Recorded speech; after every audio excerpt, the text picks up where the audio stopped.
If you're an AI researcher or, an ML engineer building the next generation of embodied agents, welcome to this episode of AI Paper Slop. Glad to be here. Yeah, so we are jumping straight into a really massive new release today. It's called PRM-as-a-Judge 1.5, a toolkit for robot process assessment. And look, the core insight you need to know right out of the gate is that for years, robotic evaluation has just completely relied on binary outcomes. Right, like, did the robot complete the task, yes or no? Exactly, just a 1 or a 0. Yeah. But that binary focus, it totally masks these massive differences in execution quality, and it hides really critical failure modes. It really does. So this paper introduces a toolkit that uses process reward models, or PRMs, to evaluate the entirety of the process of robotic manipulation. It extracts these really dense progress curves directly from rollout videos. And the findings are wild. Yeah, applying this to mainstream models reveals a few massive paradigm shifts. Basically, vision language action models, VLAs, are vastly outperforming world action models. Parameter size absolutely does not guarantee better performance, and the gap between simulation performance and the real world is, frankly, alarmingly wide. Yeah, our objective today is to really dissect the mechanics of this new metric system. We need to look at how these dense progress curves are actually generated and, calculated. Right. And what these metrics expose about the architectural differences in the current top-tier embodied AI models. And crucially, how the researchers prove this automated judge isn't just hallucinating the entire evaluation. Which is a huge concern anytime you use a model to judge another model. But let's start with the fundamental flaw this paper attacks, which is the industry's reliance on binary success rates, or SR, on benchmarks like RoboDojo. It's a huge problem. It is. Evaluating a complex, multi-step robotic manipulation policy based solely on the final frame of a rollout it's like grading a complex calculus exam purely on the final answer. Oh, that's a perfect analogy. Right, because you're completely ignoring if the student used the right formula, or maybe they just made a tiny arithmetic error at the very end, or, and this is the worst part, they just guessed randomly and happened to write down the right number. Yeah, you have absolutely no idea if the model executed a brilliant, efficient path and just encountered like a tiny precision error at the end, or if it was thrashing around randomly. Just totally chaotic. Exactly. Binary evaluation mathematically blinds us to two critical dimensions of model capability. So, consider the failure state first. Okay. A policy that suffers a catastrophic failure on the very first step of grasping an object is, mathematically, indistinguishable on your spreadsheet from a policy that successfully navigates 99% of the task, but fumbles the object during the final placement. Because they both just receive a 0. Right, they both get a 0. If you're an ML engineer analyzing those runs to update your policy, a binary metric gives you 0 gradient to work with. It tells you nothing about the model's actual proximity to a working state. The loss of signal there is just huge. It really is. And the flip side is just as bad when we look at successes. Yeah. Because a rollout where the robotic arm takes an optimal, highly efficient trajectory to complete a task receives a score of 1. Yep. But a rollout where the arm hesitates, oscillates wildly, induces a highly unstable physical state, and then barely recovers to finish the task that also gets a 1. Which is crazy if you think about real-world deployment. Yeah, a chaotic success is not equivalent to an efficient success. If that arm is holding a cup of hot coffee, you really care about the oscillations. Exactly. So to solve this, the researchers built upon their outcome, process, and diagnosis system. The OPD system. Right? Yeah, the OPD system from PRM-as-a-Judge 1.0. The core mechanism here is converting a raw video rollout into a continuous progress curve using a process reward model. So it maps visual frames to a scalar progress value. Right. Outcome measures stage-wise reachability.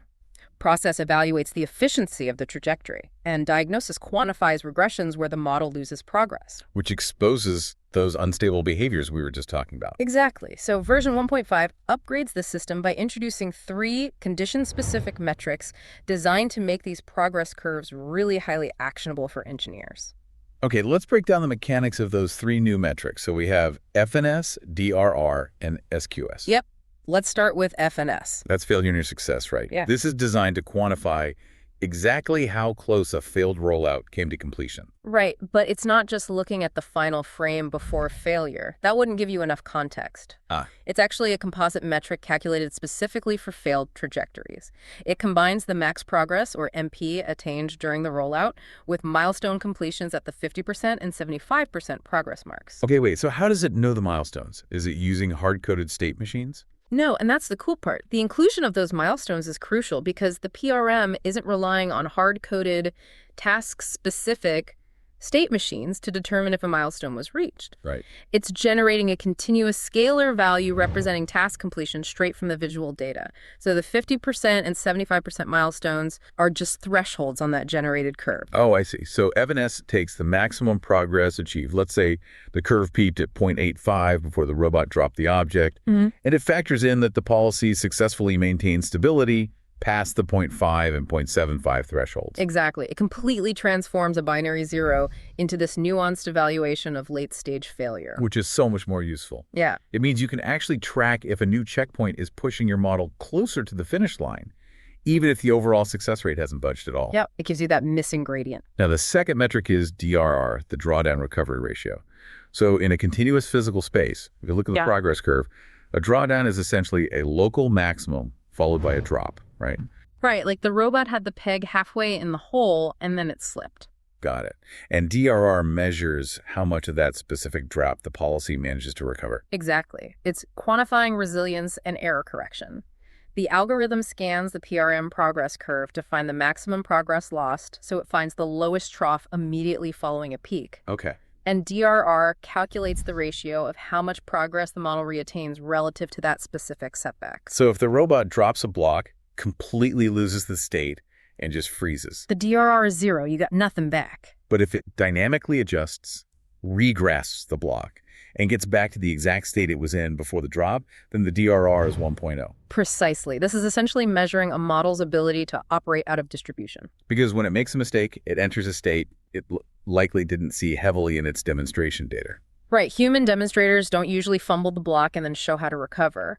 So a high DRR means the architecture is robust enough to navigate back to a known trajectory on its own. Which is incredible. And that brings us to the third metric, SQS, or Success Quality Score. We established earlier that chaotic successes need to be penalized, but doing that mathematically across all these different physical tasks seems incredibly difficult. It is difficult, but SQS handles this by focusing on the stability of the execution curve during successful rollouts. It uses 2 specific penalties. Okay. The first is cumulative regret area, or CRA. Regret, like in reinforcement learning. Yeah, in this context, regret is the area under the curve between the best so far progress level and the current lower progress level. So it integrates the severity and duration of any regression. Exactly. The longer a robot spends fumbling an object after already having a good grip on it, the larger the CRA penalty. So a quick fumble is a small penalty, but dropping it and chasing it around the table is a massive penalty. Yes.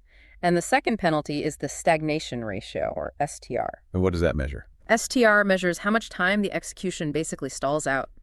The PRM establishes a noise threshold, and if the progress curve flatlines or oscillates below that threshold for an extended period. Meaning the robot is just hesitating or vibrating in place without actually advancing the state. Right, exactly. If it's just vibrating, the STR penalty increases. Wow. So if you're an engineer looking at a leaderboard today, this means you simply cannot trust the traditional success rate score. You really can't. The researchers found that the ranking of models based on binary SR did not align cleanly with these process metrics. So you might have a model sitting at the absolute top of the RoboDojo leaderboard based on success rate, but when you run it through this 1.5 toolkit, it reveals terrible execution quality, massive stagnation, and 0 ability to recover from a drawdown. Having this strict, mathematically rigorous lens completely changes how we evaluate the current landscape of embodied AI. Because when the researchers applied this toolkit to mainstream models across both real-world and simulation tasks on RoboDojo, the empirical findings completely disrupted several major assumptions about architecture. And scaling, yeah. All right. Let's get into those findings, starting with the clash of paradigms. We're currently seeing 2 distinct approaches to building these agents. Vision language action models, VLAs, versus world action models, WAMs. Yeah, and the data here is just unambiguous. VLAs are consistently demonstrating stronger overall performance than WAMs across almost all process metrics. Really, across the board. Yeah. The dominance is striking when you look at the distribution of the highest ranked models on RoboDojo Sim. Within the top 3 models, VLAs made up 100% of the representation. Wow, all 3. All 3. In the top 5, VLAs occupied 80% of the spots. Even expanding to the top 10, VLAs held 60%. Oh, that is a total sweep. It really is. Whether you're looking at early milestones, max progress, or failure near success, VLAs generally just outperform. So we need to look at why that architectural difference is manifesting so strongly in these metrics. Because world action models are generally trying to build a predictive model of the environment's dynamics, right? They're predicting future states to derive the optimal action. Right, whereas VLAs are mapping rich semantic understanding directly from vision and language encoders straight into the action space. So it seems the direct semantic grounding of VLAs is providing a much more robust execution curve, whereas WAMs might be struggling with compounding errors in their world predictions. That's a huge part of it. The latent space alignment in VLAs, particularly how they fuse visual features with language instructions before decoding into continuous actions, it just appears to offer tighter control and much less stagnation. Which makes sense. But the VLA dominance leads directly to the second, and honestly arguably more disruptive, finding regarding parameter size. Oh, yeah. This is the big one. Right, because in the LLM space, scaling laws are practically gospel at this point. More parameters and more compute generally yield better next token prediction, period. But this paper exposes a massive model size myth in embodied AI. When the researchers plotted aggregate performance scores against parameter counts, there was no clear positive correlation. None. Scaling up the parameters absolutely does not guarantee stronger embodied performance. That is wild to hear as an ML engineer. Yeah. We're so used to bigger just being better. Well, we're seeing smaller models routinely outperforming substantially larger counterparts here. The reigning champion across multiple dimensions of these new metrics was Pi 0.5. And what's the size on that one? That is a 4 billion parameter VLA. And it frequently beat out much larger models, including the 5 billion parameter high-embodied VLA and the 6 billion parameter GigaWorld Policy 0 WAM. So a 4B parameter model is beating a 6B model. That implies the bottleneck isn't just model capacity. No, not at all. Because in text generation, you have virtually infinite high-quality data. But in embodied AI, physical data is incredibly messy. The action spaces are continuous, and the state distribution shifts constantly. Exactly. So this suggests that execution quality right now is being driven by superior training data curation, more efficient architecture design, and better action space tokenization, rather than just throwing more raw scale at it. It really forces a reevaluation of resource allocation, because pouring compute into scaling up a policy network might yield diminishing returns if the underlying visual action alignment isn't heavily optimized first. Right, you're just scaling up bad habits. Exactly. And we also see this reflected when we break down what these models are actually capable of doing on a task-by-task basis. The assessment report categorizes performance, and precision tasks are currently where models exhibit the strongest capability. So precision tasks, those require specific, targeted movements and tight spatial tolerances. Yep. The models show strong early progress, high max progress, and when they do fail, they score really high on the failure near success metric. Oh, meaning they're getting very close to the goal before they lose the state. Exactly. They get 90% of the way there and then just miss the final insertion, for example. Okay, but what about the harder tasks? Well, in contrast, long horizon and generalization tasks form a very distinct second tier. The progress curves show that models can often make meaningful early progress on these complex sequences, like they map the initial states well. But then Their progress depth just plummets as the task extends. They struggle to sustain execution, leading to much lower max progress and near success scores compared to the precision tasks. that makes total sense from an ML perspective, though.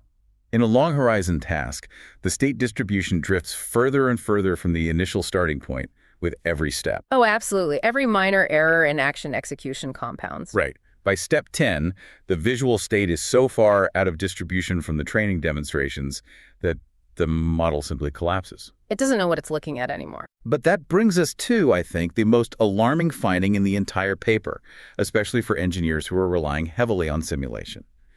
The sin-to-real gap is not just present, it is severe. Severe is a good word for it. The researchers tracked the ranking shifts of 9 shared models across both the simulated and real-world domains of RoboDojo. They found that the Spearman correlations between simulation performance and real-world performance are remarkably weak. The correlation for traditional success rate is only 0.58. Wait, 0.58. But if the Spearman correlation for max progress between simulation and the real world drops to 0.18 and failure near success is only 0.22, Yeah, that is practically statistical noise. that's terrifying. If I'm an engineer optimizing my agent purely to climb a simulation leaderboard right now, am I basically just overfitting to the physics engine's quirks instead of actually solving the robotic task? Honestly, the heat maps in the report strongly suggest exactly that. Every single evaluated model showed a negative sim-to-real performance gap.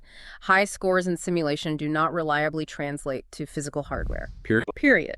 However, the PRM analysis did provide a really critical layer of nuance by isolating which types of tasks transfer better than others. Oh, so where is the transfer actually working? Tasks with higher spatial tolerance and simpler contact dynamics transfer much more reliably. Like what? So activities like filling a pen holder or stacking bowls, those showed much milder degradation, and in a few isolated cases, they even saw positive average gaps. Ah, because the visual state is really distinct, Mm-hmm. and the physical interaction doesn't require, like, millimeter precision. Exactly. But the moment the task requires precise alignment, complex friction modeling, or intricate physical interaction, the correspondence between sim and real just completely falls apart. Because the simulation simply cannot model the complex contact dynamics of the real world with enough fidelity.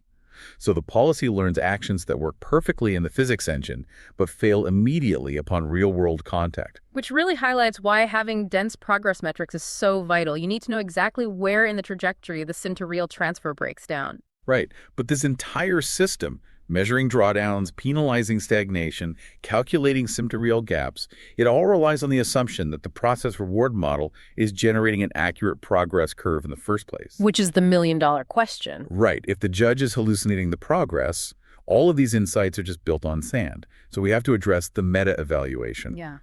How do we know the PRM actually works? So to prove this, the researchers introduced RoboPulse ++B. It's a benchmark specifically designed to test the evaluators themselves. How does that work? They took human annotated video intervals from robot rollouts and labeled them based on task-relevant state changes. So they established a ground truth. Okay, human labels, that's solid. Yeah. Human annotators labeled specific video clips as rising if the robot was making positive progress toward the goal, which receives a +1 label. And they labeled clips as falling if the robot was losing progress or regressing, receiving a -1 label. Got it. So the test was simple. How well can different judges distinguish between these two states across isolated intervals? And they pitted general state-of-the-art vision language models against specialized PRMs, right? They did. For the general VLMs, they tested the heavy hitters. GPT 5.4, Gemini 3.1 Pro, Claude Sonnet 4.6, and Qwen 3.6+. Oh, wow, they went right for the top tier. Yeah, and they compared those against specialized PRMs, specifically RoboDopamine using forward prediction. And the results? The results were definitive. Specialized PRMs provide much stronger and more balanced progress judgments than general VLMs. Really? Yeah, RoboDopamine achieved the best overall macro F1 score and accuracy. It substantially exceeded the most competitive general-purpose VLM setting, which happened to be Gemini 3.1 Pro operating in pair-style prediction mode. Which really highlights a limitation of general multimodal models. I mean, a general VLM might be incredible at describing a static image or answering complex questions about a video, but it clearly lacks the fine-grained, specialized understanding of robotic state spaces required to consistently track physical progress over time. It does. But I will say, even the specialized PRMs have a major weakness that RoboPulse++ exposed. Oh, what's the blind spot? The benchmark revealed a critical blind spot across all evaluators regarding regression.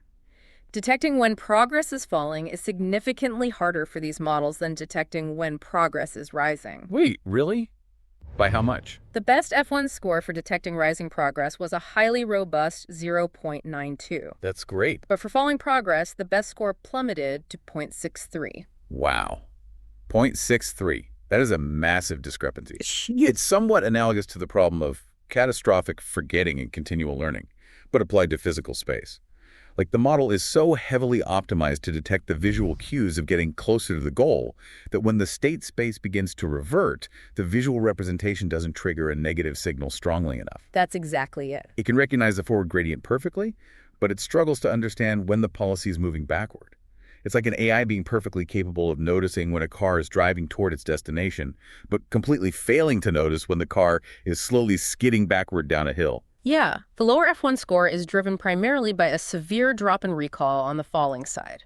The judges frequently misclassify regressions as either neutral or positive progress. Which is the problem? A big problem. Robust detection of state regression remains the principal limitation of even the most specialized evaluators today. And this brings us to a final, really provocative thought derived directly from the paper's discussion on future directions for building better PRMs. Because the difficulty in detecting falling progress stems largely from a lack of temporal context. Right. In robotic manipulation, a backward motion on an XYZ axis isn't always a regression. Absolutely not. If you're an evaluator looking at just 2 frames, a robotic arm moving away from an object, yeah, that looks like a -1. It looks like lost progress. But what if that backward motion was a strategic intelligence step to reset the joint angles for a cleaner, more stable approach? Exactly. If a model intentionally backs off to secure a better grasp, a naive judge will penalize it, potentially suppressing those really advanced recovery behaviors we want to see. Right. As we move towards sequence-style modeling for evaluation, the next generation of PRMs won't just need to track the physical state, they will actually need to infer the intent behind a physical regression. That's the next frontier. They'll need to understand the trajectory's history to distinguish between a catastrophic slip and a strategic retreat. The days of simply asking if a robot crossed the finish line are over. We now have the mathematical tools to judge exactly how it ran the race. Thank you so much for tuning in to this deep dive on AI Paper Slop. We will see you next time.